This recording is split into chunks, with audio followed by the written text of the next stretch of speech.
He was a corrections officer for a mental hospital. He got into life and death battles, one of which created a career-ending injury. He's here to talk about that, the policies that hindered them and made life unsafe for them and patients as well. Welcome to the Law Enforcement Talk Radio Show. In the Law Enforcement Talk Radio Show, we are joined by special guests talking about their experiences, the realities of investigating crimes, plus those who have experienced horrendous trauma. Police, first responders, military, and victims of crime share their stories. Hi, I'm John J. Wiley. In addition to being a broadcaster, I'm also a retired police sergeant. Be sure to check out our website, letradio.com, and also like us on Facebook. Search for the Law Enforcement Talk Radio Show. The Law Enforcement Talk Radio Show is brought to you in part by Colonial Metals Group. They provide help with the goal of protecting your financial future by having a self-directed IRA where you can safely store gold and silver. Assets have stood the test of time, no matter what. Call Paul and his staff at Colonial Metals Group to learn how to get started. Call 800-898-1841. 800-898-1841. That's 800-898-1841. Or go online to colonialmetalsgroup.com/LET Radio. Contacting us from Nevada, we have Tim Santero on the Law Enforcement Talk Radio Show. Tim is a former corrections officer for a state-run mental facility in Nevada, and he is one of the primary movers and shakers for TactableSecuritySolutions.com. Tactable Security Solutions is the name of the company. Tim, thanks so much for being a guest on the show, and thanks for being willing to tell your story. Both very much appreciated. Oh, yes, absolutely, John. Thank you. This is a branch of law enforcement that we never really get a chance to talk to, the corrections officers, and I always believed they were part of the Blue family. Some people dispute that. I don't. I just want to clarify that, and I appreciate your service. And it's one that people don't talk about very often. And by the way, Hollywood, I think the only group of people that they portray worse than police are corrections officers. They portray them all as stupid idiots. They can't get a job anywhere else. All that other stuff. And they portray them as being worse than Neanderthal knuckle draggers, which, by the way, I take a lot of pride in being. Yeah, You make a very valid point in that. And we watch movies like The Green Mile. All those are good movies, but they always portray that. Look. Corrections officers either stupid or corrupt in these movies. Right. There's never people honorably doing a job and trying to do the best they can. And we know that's the vast majority of people that do this line of work. Oh, absolutely. Yeah. And my thing is, too, with that is corrections was something I kind of fell into. It was never something that I wanted to do. I wanted to, be out in the field like that. But I give all the credit in the world to those guys, especially the guys who work max and stuff like that at the state facilities. You're working out in the middle of nowhere in the barren desert, driving 40 minutes to get there to basically be incarcerated yourself for the entire shift. That's the thing that I could not stomach. The noise level alone, I couldn't handle. The constant threats to your safety, the constant threats of violence, all that stuff. And you worked in the mental health field, the lockdown mental health wards. Am I wrong? That's correct. So unlike the main state facility that they got out here up in Indian Springs, this was located within the city, and it was a facility that not many people know exists. And we would house individuals who were arrested, and there was a question of competency, whether they were competent to stand trial and understand their charges. So they would send them over to this facility, and they were being transferred over from the county jail and a few of the municipal jails around the area. And what's funny is even the majority of people within the LVMPD who runs the county jail had no idea that this facility even existed. Was it like Area 51? Was it kept hush-hush for a reason, or just people that weren't aware? People weren't aware for a lot of reasons. Just a lot of it was kind of political because it was all kind of slapped together as a result of a lawsuit. But the ironic part is it sits in the middle of a neighborhood, and I'm fully convinced that the people in the neighborhood don't know it's there because it's next to a community college and a high school. And if, these people knew that you had, pardon, I'm really branching from politically correct, which I don't even believe in, but if you have schizophrenic child molesters and murderers in a building, you really wouldn't want that next door to you. No, you wouldn't. Yeah. And by the way, we're in Florida, so one of the things, my chief objections is that we have to allow convicted predators, sexual predators, to live in our neighborhoods, but they're not allowed to live close to schools, and they're not allowed to live close to parks, but they can live next door to you. Yeah, exactly. And could you imagine the blowback people would give if they were really aware that this kind of environment was right next to their high school? Oh, they'd lose their mind. Yeah, you'd have people standing out in front of your place protesting day and night. And I just can't imagine the lack of, well, no, I hate to say this, and you and I can talk frankly. I can imagine people's lack of interest, and they just don't care. They don't. It's what's the old saying is if they're not aware, it doesn't exist. Right. And I would think that, and there was a time where, and we're going to get off topic here a little bit before we go into your story, which is an incredible story. There was a time when you were buying real estate or real estate shopping, you could look at what the crime was. You could look at schools. You could look at all those things. How are they in the neighborhood? And, of course, they do that on a download now, but there are groups that say, no, that's unfair. You can't do that. I imagine that if you did a little search somewhere on Google, just the interwebs, and said, this area, this neighborhood outside of Las Vegas, could they have a state-run mental institution for maniacs, I'll call them? Yeah. It should be right there. Well, if you look up where the facility is on Google Maps, it's noted as basically the same name that it was when it operated 20, 30 years ago, as something with no indication to what it is. You can clearly see it from the map. I mean, it's an imposing building. It was built in the 60s, and it's completely surrounded by a metal cage. So, I mean, when you look at this thing, there's no mistake. You're not thinking it's an art museum. But at the same time, like I said, it's set away from the street. It's at the end of a private drive that you're not going to go down unless you make a wrong turn. And when you look on Google Maps and things like that, the identification of the building is not readily available. I think the most interesting part is we had one individual who was he was incarcerated between here and Reno for a period of 13 years. And like I said, this building had existed even before it was used for this purpose. And this individual told me he lived in this neighborhood before he had got arrested for his crime and thought to himself, I always wondered what that building was. And then now he finds out because he's an inmate there. Yeah. Oh, yeah.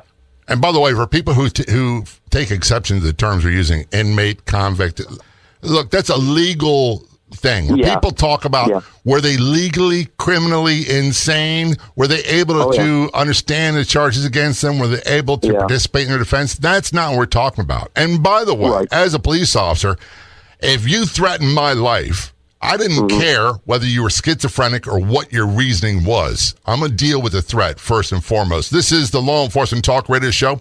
We're talking with Tim Santoro. He is a former corrections officer for a state-run in Nevada mental facility for criminals with psychiatric problems. When we return, we're going to talk more about some policies that affected him, other co-workers, and life and death battles. This is Law Enforcement Talk Radio Show. One of the questions I get all the time, why are you always promoting the Law Enforcement Talk Radio Show Facebook page? Well, because there's no better place on Facebook. That's it. It's simple.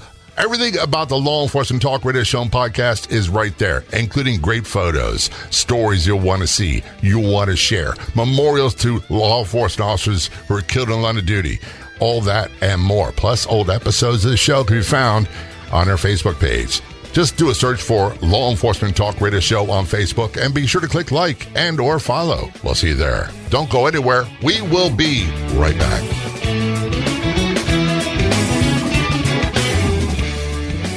Our sponsor, Colonial Metals Group, helped me with my goal of protecting my financial future. Being at the whim of the stock market or the current administration doesn't make me feel safe or secure, but having a self-directed IRA where I can safely store gold and silver, assets that have stood the test of time, no matter what the economy or government policies are, makes sense to me. Call Paul and his staff at Colonial Meadows Group to get more information. Call 800-898-1841. 800-898-1841. That's 800-898-1841, or go online, colonialmeadowsgroup.com/LET radio. I start my day a couple of times a week with the Breakfast with Champions rooms, which are free, and on the Clubhouse app, which is also free. I get motivation, guidance, and inspiration for my personal and professional life. Plus, I get to interact and even ask questions from celebrities, all in the Breakfast with Champions rooms in the Clubhouse app. The app and Breakfast with Champions is free. Download the app today, and I will see you in the Breakfast with Champions rooms on the Clubhouse app. Back to our conversation with Tim Santoro on the Law Enforcement Talk Radio Show. Tim is a former corrections officer for the state of Nevada, and he worked at a state-run lockdown psychiatric ward, for lack of better words. And I can only imagine, Tim, that some of the policies that I ran into with civilian-run hospitals and security and police issues and all that stuff, we were always at odds with the staff. You know, you need to unshackle him. We're like, okay, yeah, I'll take the handcuffs off. Are you going to battle him? Are you going to fight him?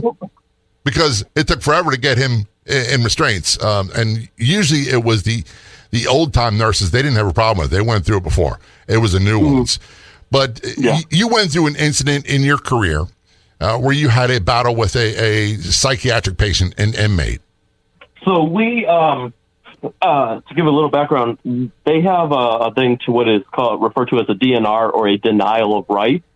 So this is an actual order that is kind of vetted by a physician and then approved by the court to basically say that some type of intervention can be, for lack of better words, forced on you.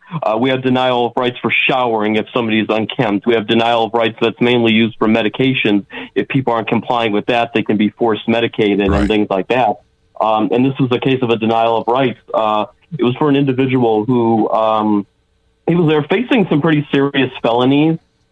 Because his cases are still open, I'll kind of leave out what his charges are. Please do. Been languishing in the system for a while, but yeah, he's facing some very serious Category A felonies, and he was resistant to taking prescribed medication by his physician. So this denial of rights was issued. Basically, the way a denial of rights works is, we'll come in and we'll say, hey, the nurse is going to give you these pills. It's not a choice anymore. You don't give the pills. They're going to force an injection on you. This individual basically said, well, you do what you got to do because I'm not taking the pill. So at that point, what we have to do is, gather up some of our guys and post up outside the room, wait till the nurse gets the injection ready. And they usually gave a process. They would usually have the pills there and then the injection. They'd have the pills there because sometimes when you see 5 guys stacked outside of your door, it kind of changes your opinion. Yeah. You think, okay, I'm going to comply. Is this really worth the fight? That's what they would think at that point. I think I'll just take the medication this time. I'll stand up and fight another time. Oh, absolutely. And a funny story, we had one guy once. He didn't have any type of court order, but, he didn't want to take his medication. Like I told him, I said, hey, you got a choice. You can either take the pills or I call a bunch of guys in here and we hold you down and she sticks a needle in you. And all of a sudden he goes, I'll take the pills. Yeah. And here's a point that people need to understand. Yeah. These people weren't there because they I'm a little depressed. I'm a little down. I'm going to go check myself in a hospital. They committed criminal acts. Exactly. And they had a choice. Right. Yeah. They had a choice before they did this. And there was a long legal process before they got to this position. And one of the things I'll say all the time is, they'll get upset because here in Florida, for example, well, I don't like the state being involved in my business with me driving a vehicle. I got arrested for DUI. And I'm like, by the way, who chose to drive drunk? You did. You invited all this into your life. Exactly. And that's what people need to understand. They invited this to some degree or another into their life. Yeah, so to go back on what we had said, we stacked outside of this guy's room. We were actually working in a satellite unit. It was myself and another senior officer. So we were very short that day, so we called over some guys from the main facility. They came over, we stacked outside the room, and, we let the gentleman know. It's not it's not a force thing. It's not a bullying thing. You talk to them civilly. There's still people, and you say, hey, listen, this is the way it's going to run. It's not a choice anymore. Just do the easy thing, take the pills so we can all go sit down and have an easy day. He decided he did not want to do that. So we have a court order to basically go in and force medicate. So we stacked outside this room. And I think the main thing that's important to say is, because I trained in law enforcement, I've trained in active shooter scenarios, I've trained in cell extractions with the Department of Corrections. You go in and you gear up like you're going into battle. Right. I'm sure you have experience with this. You have helmets, you have body armor, you have gloves, you have all this other stuff. We are not allowed to have that in this facility. No gear, no equipment whatsoever is allowed. And so anybody who's listening to this who has ever been a state officer or anything like that and done a cell extraction, I'd like you to imagine right at this point doing a cell extraction, basically wearing street clothes. Right. We don't have uniforms. I'm not so most doing of us that. would wear tactical I can tell you gear. right now, Tim, I'm not doing that. Not for love or money. Yeah. So, you just go in with the clothes that's on your back, and you know what? Things are going to happen. Because to a point, I don't blame this guy, because you know what? I don't want people force medicating me. No. So, we go in, we don't have the gear. John, that gear, the appearance of that is going to change mine. There's a reason why when a SWAT team shows up, oh my God, people change minds. You show up in a Bearcat with full TAC gear on, people are going to change their minds. They do. And we use a thing, and I'm sure you got some degree of this as well. We talked to everybody respect. The rule was respect everyone until they change the tone of the conversation, especially in their house, in front of their friends. So you're always respectful. However, we trained heavily in this term called verbal judo, where we would use colorful language, we used explicit language, and it was all designed so we wouldn't have to use force. And we took the visuals that the SWAT team guys wear. And I say guys, it's men and women. That's the same thing. It's sending a visual cue. You don't want to go here. You don't want to make this about use of force, because we don't either. Exactly. But you're prepared for the worst just in case you have to have it. You got it. Oh, yeah. So now, with that in mind, let me predicate this by saying this gentleman was 6'3", 260 pounds. He can handle himself. Right. He's former military. So when 5 guys stack outside your room wearing street clothes, or, with BDUs and shirts, it's laughable. Okay, hey, what's it going to hurt? I'm going to start swinging, because you know what? We're basically dressed the same. So we went in that door. Because we were trained a certain way, we were stacked. We went inside that door. We had one guy breach the door. We went in, and he decided he wanted to fight. He came right forward on us. We tried to push him back into the room, and of course it turns into a melee. Just because this was a kind of satellite area and an older area, a lot of the furniture in the room was not secured.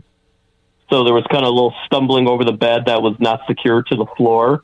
And what had happened was when we went in, he managed to get past us, and he started swinging. I took one punch into the side of my head, right around my ear, and then he came down. Like I said, I'm 5'5". This gentleman was 6'2".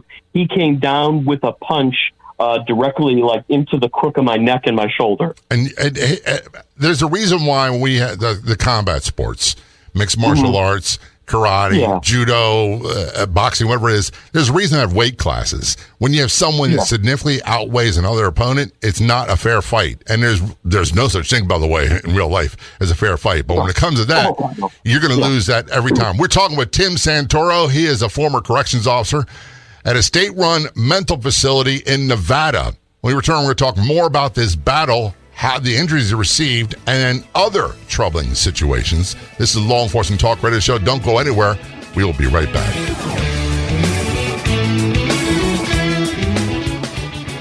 I believe in having a substantial percentage of my financial future secured with gold and silver. Contact Paul and his staff at Colonial Metals Group to learn how to protect your financial future. At Colonial Metals Group, you can set up a safe and secure self-directed IRA where you can access your funds, your assets, no matter what. Call 800-898-1841, 800-898-1841. That's 800-898-1841, or go online at colonialmetalsgroup.com/LET radio. How do you start your day? After grabbing a cup of coffee, I grab my phone and open the Clubhouse social audio app and go right to the Breakfast with Champions rooms. I get what I need to start my day the right way in the Breakfast with Champions rooms on the Clubhouse social audio app. Best of all, the Clubhouse social audio app is free, and so are the Breakfast with Champions rooms. So download the Clubhouse social audio app and join me in the Breakfast with Champions rooms.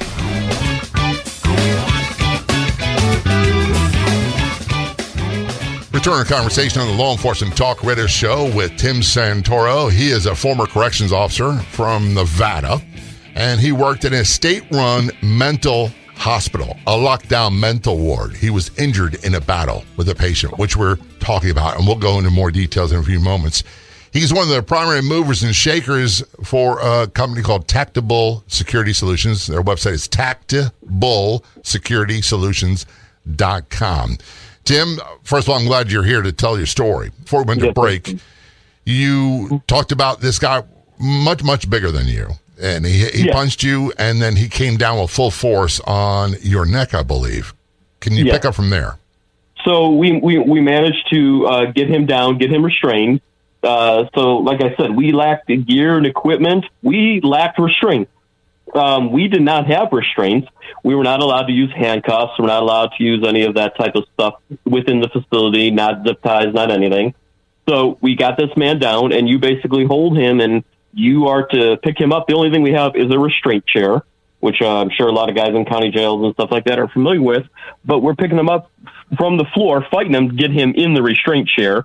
So we managed to get him in the restraint chair, and everything was said and done. So it was funny, after we got him into restraint, we walked away, and a good friend of mine, an officer that I love working with, he walked up to me almost laughing and smiling. And he said to me, he goes, "You all right?" "Yeah, I'm okay." "Why?" And he looks at me, he goes, "I don't understand how you're still standing." He goes, "Because he walloped you." He goes, I don't get how you just didn't go right to the floor. And I looked at him, I go, I'm fine, right? So time went on. Give it an hour later, John, that adrenaline wore off. Yep. And all of a sudden, it felt like somebody was driving a freight train through my head.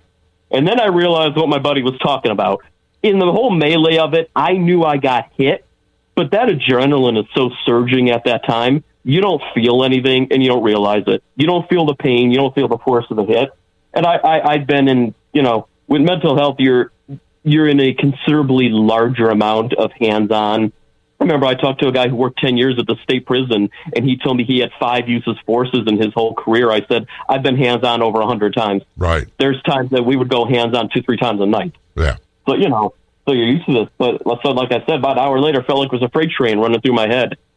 So one thing led to another, went and kind of embarrassing because our procedure for that is we call in the state police to basically file a police report on that.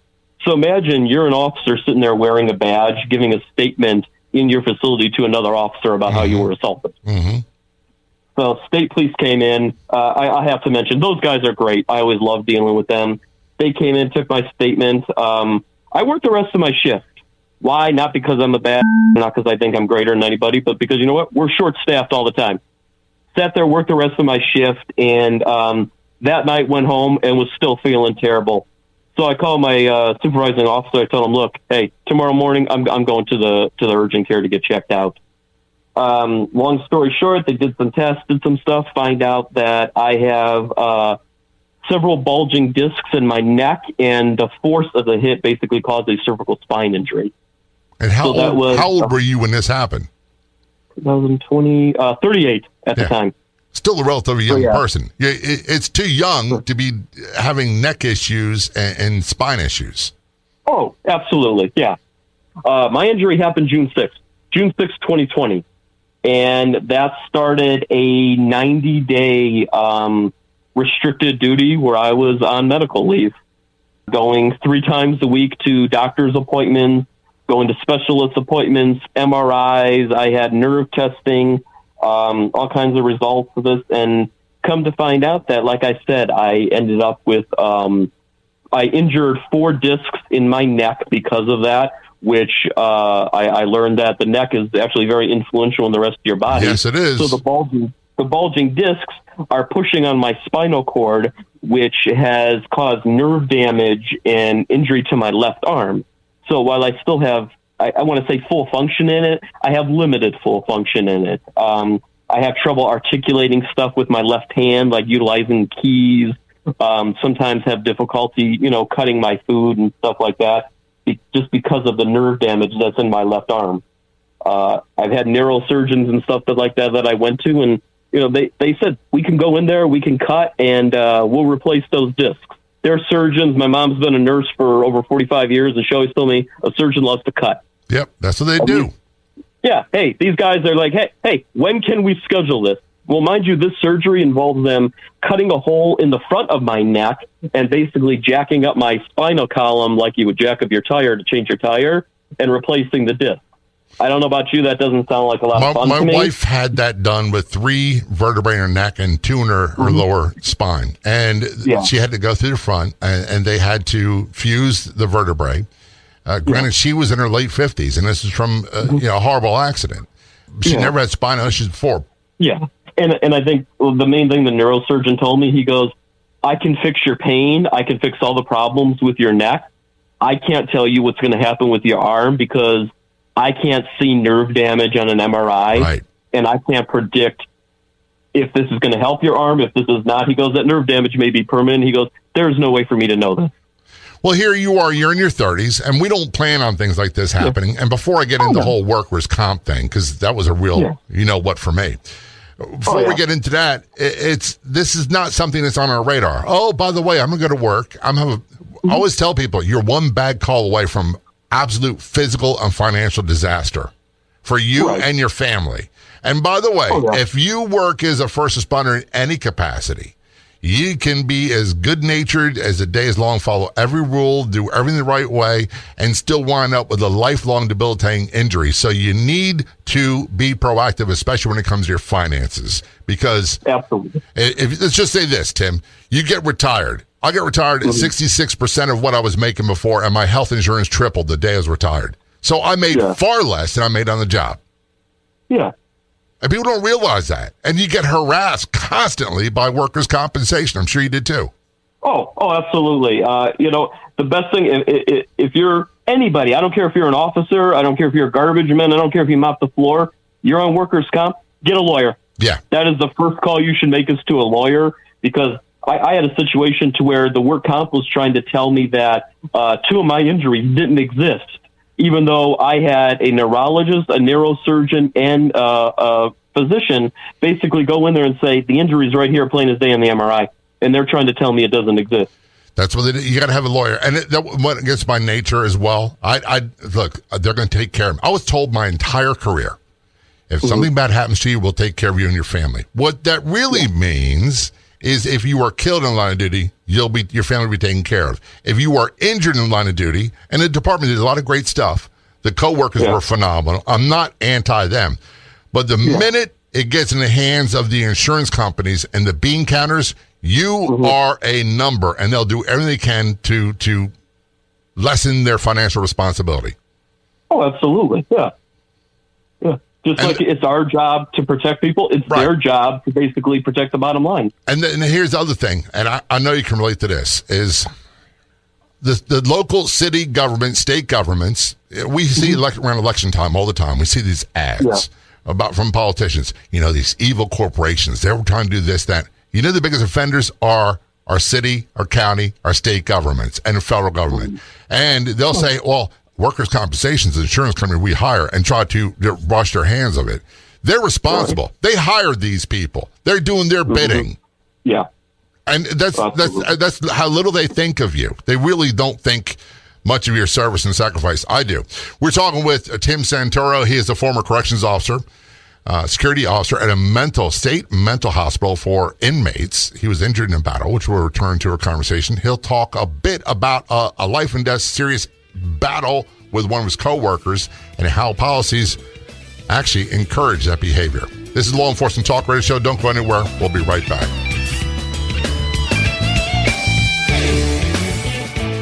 Have you been to our website lately? letradio.com. That's letradio.com. One of the new features there, other podcast. Check it out. You'll find a button right on the homepage, and you'll find access to a wide variety of podcasts absolutely free. That's on our website, letradio.com.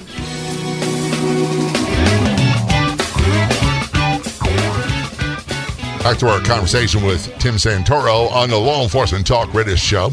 Tim is a former retired corrections officer in the state of Nevada. He worked at a secure mental health facility for corrections for the state, and he was severely injured. And there's no way of putting it. Severely injured in a serious battle, which we'll talk about again in a moment. He's one of the primary movers and shakers for Tactable Security Solutions. That's Tactable Security Solutions. Our website is tactablesecurity.com. Before we went to break, Tim, listen, I've never been arrested. I don't want to go to jail. I don't want to go to prison. However, when you sit there and you've got nothing to do, the best way to get attention is to fight.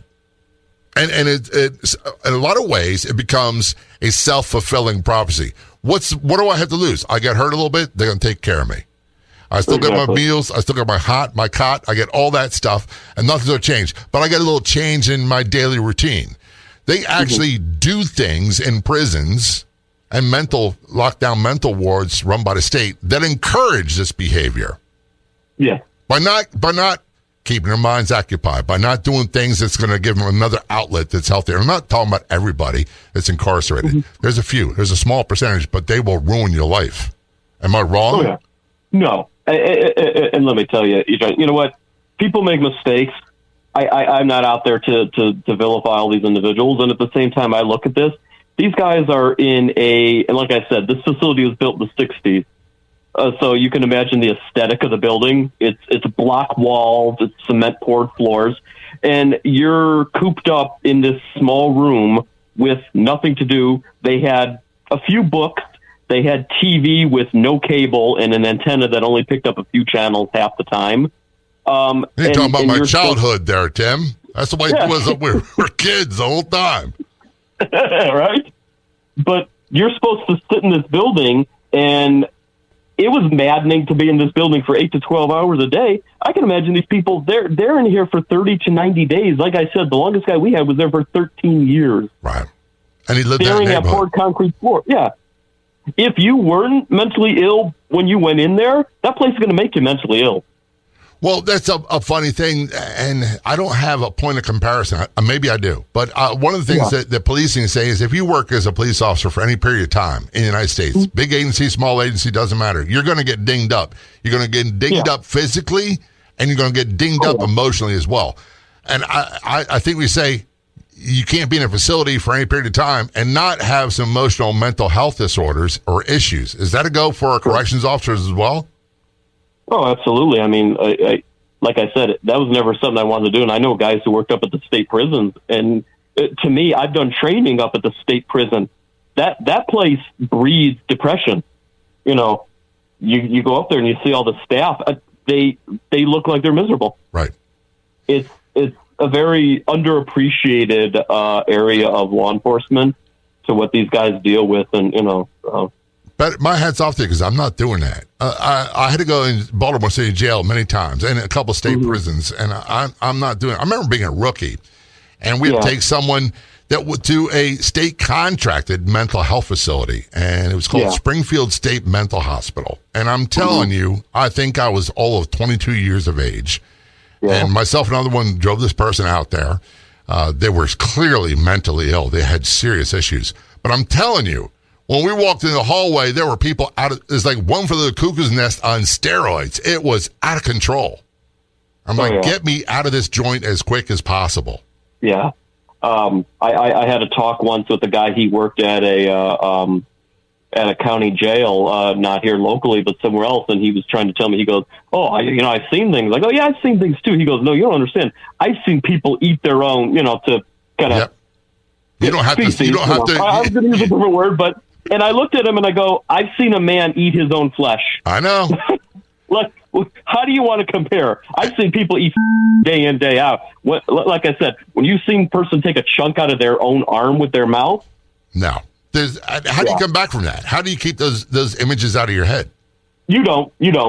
And there's stuff. I mean, the cops are the best storytellers in the world, and everybody wants to hear law enforcement stories.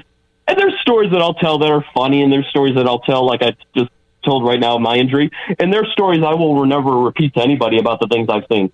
Right. And look, there's some things that are so disturbing that I will not tell them in general population at a barbecue. I'm just not going there.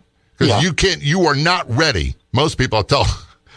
What's the old song from Fleetwood Mac's song? Don't ask me what I think of you. I might not give you the answer you want me to. When you ask me to tell you stories about police work, I've got a few that are funny. I got a few that are serious, but I've got some that'll curl your hair, and you're not ready for those conversations.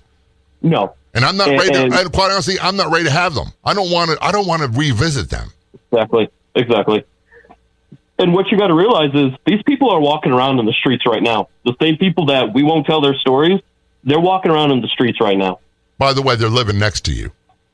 They are, yeah. Because remember, we started the conversation with, I live in Florida, and there's laws where you have to allow convicted felons that have been released from prison for whatever reason, they did a time, whatever it is, that live next to you. Now, there are restrictions about can't live close to school or park or whatever it might be, but they can live next to you. And you might be living next to someone that is one of these serial criminals that's got mental health issues. Yeah. And I'm not saying, when I say air quoting, I'm not air quoting, I don't believe there are mental health issues. What I'm saying is, and here's the question, I'll pose to you as a question. If I break someone's nose on purpose out of anger, or I break their nose out of a mental delusion, which one hurts the victim less? Right. It doesn't matter to them. They're still damaged. Oh, yeah. And the perfect example of this is, like I said, we have a lot of medical staff that we work around, and the nurses. And, some of the nurses were good. Like you said, the old school nurses, they're like, hey, you don't comply, I'm sending the boys in. Then you have the other nurses to where, these are their patients and they'll baby them. But all that changed once they got hit. Yep. They would be one way, and then the second they got hit, their whole worldview would change. Yeah, get this guy off me. All that other touchy-feely kumbaya stuff we can do without, because it doesn't work. We were talking with Tim Santoro. He's a former corrections officer, a lockdown security ward in Nevada, a mental health facility for the state corrections. I don't know the right terms to put it, but we had a guest on the show a couple times, Jill Kiddick, who's a retired Hartford, Connecticut police officer, was stabbed by a mental case. And some funny things happen. When I say funny, it's not funny, it's ironic. When the state says they're not mentally, they're not capable of committing a crime because they're mentally ill, all that legal protection goes away for her as a victim. So you left corrections and you got involved in, is it Tactical Security Solutions? Tell me what you do. Yes, sir. So it's kind of ironic. While I was on light duty for a period, I was asked by the state director of forensic psychology, with forensic psychology that deals with the criminal justice system. And she said, hey, I got some new interns coming in. Can you kind of instruct them on how to be in a secure environment like that? So I said, absolutely. I put a presentation together and presented to them, and it went over great. So I started to think about that and think about the time that I was working as a field training officer and putting that together, and realized I like teaching, and I have all these skills because, like I said, I spent 7 years there working corrections, but I'm also a certified police officer from Nevada. And I'm one of those guys who just likes to learn and get different trainings. And I thought, I've got all these skills that they're not letting me use here, but whenever I do teach people, they're adapting very well to it. Just as a real quick example, I had trained an officer, and she had previously worked a maximum security prison in Guam. And she had pulled me aside one day, and she goes, do you remember when you trained me? I said, yeah. She goes, I learned more from you in 2 days than I learned from working 5 years in Guam. Isn't that funny? Yeah. And not to sound full of myself, but it's like, that showed me, it's like, I have something to offer people that this place is not letting me present, but people want. And that's where Tactical Security Solutions came about. It's my own company that I started. And I teach situational awareness. That's how I started off with. But I have about 8 or 10 different classes now to where I teach safety and security things to people. just to empower them to go out there, because I feel that the general public, they have a very shielded view of the world. And not to say you got to walk around like the world is a cesspool and dangerous, but you have to be aware of what you're going into. Right. Can people get more information about you and your services on your website? Oh, absolutely. I have all my classes on there and the things I offer. And I even have on my YouTube, I have a free class on fear that I actually put out. But all my classes I offer pretty much I can offer in person or online. And that is at tactiblesecurity.solutions.com. Tim, thanks so much for being a guest. Very much appreciated. Thank you, John. I really appreciate you having me on and wanting to hear my story. A huge thank you for listening to this episode of the podcast version of the Law Enforcement Talk radio show, by the way, which is a nationally syndicated radio show. And we broadcast on over 115 radio stations across the United States to more than 44 million combined population. If you like our show, there's two simple things you can do. Go to our website, letradio.com. Add your favorites. Check it often. You can find episodes of the show right there. And the second one involves our Facebook page. It's so easy to find great content, including past episodes of the show. And when you see something that you like, that resonates with you, be sure to share it with your friends. We'll be back in just a few days, another episode of the Law Enforcement Talk radio show and podcast. Until then, this is John J. Wiley. See ya.